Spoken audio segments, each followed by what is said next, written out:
graham crackers around the board. I just want to add a couple more accessories here to the side. First one, we're going to need some hooks, which I've already made a whole variety right here. Let me show you how I do that. This is white chocolate. It's a coating chocolate. It's the little discs. You melt those down. You add a tiny, just a tad bit of black candy color.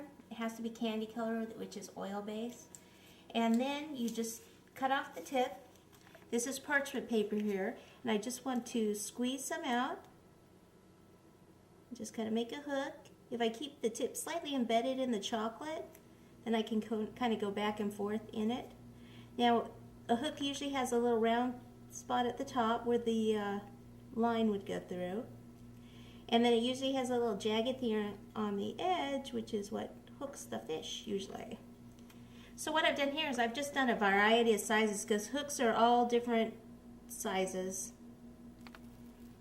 I just want to make sure I have the right size, and I can use a few extra ones on the cake board, just kind of laying around there. Okay, so we'll just let those set. If you kind of shake it a little bit, then your chocolate will kind of set a little nicer. So I've got these.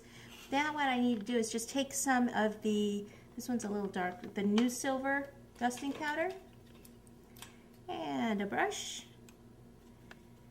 and just kind of dust over the top. If I were just to use the white chocolate by itself, when I dust it with the silver, you'll still see white underneath it. That's why it's a little easier to start with a gray, dark gray chocolate and then add silver on top. But if you don't have candy color, I mean, you can certainly still do it the other way. This is just ends up looking a little bit nicer at the end.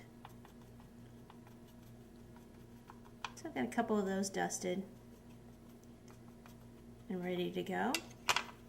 Now the next thing, this is, a lot of times if you go trout fishing, you'll go in a river and they'll do fly fishing. And this is a kind of resembles some type of a fly lure that they would be using. So what we'll want to do to make that is, it's almost like the body of a butterfly. You just roll some fondant, this is ivory color fondant, into a ball, and then kind of just roll it out so that one end is a little bit thinner, tapers off more than the other end. And see how that would be a butterfly body? Set that down right there. Then we want to take another piece and roll that into a ball, and then put my finger in the middle and kind of roll this out. And then each end where it's a little thicker, I'm going to flatten that out. And take this, pinch that down, and place that over the top. Okay, you see, this is where it would be right here, like this. This, you can kind of take this and pinch this out just a little more on each side. And then either using very small scissors or a craft knife or spatula, whatever I have around me usually, you just take this and you just make little cuts and make little lines in the body, and pick this up, kind of pinch that up a little bit. And I like to kind of fray these edges just a little more. There we go, thin those out a bit, like so. Just let that dry.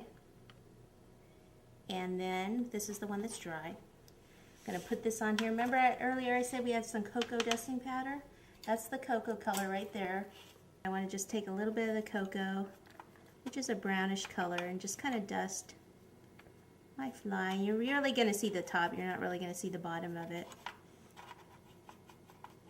And then that same brush and the black food color, we can just take it and make a little dot. It'd be where like a little eye or something is. Like that. Okay, just set that aside.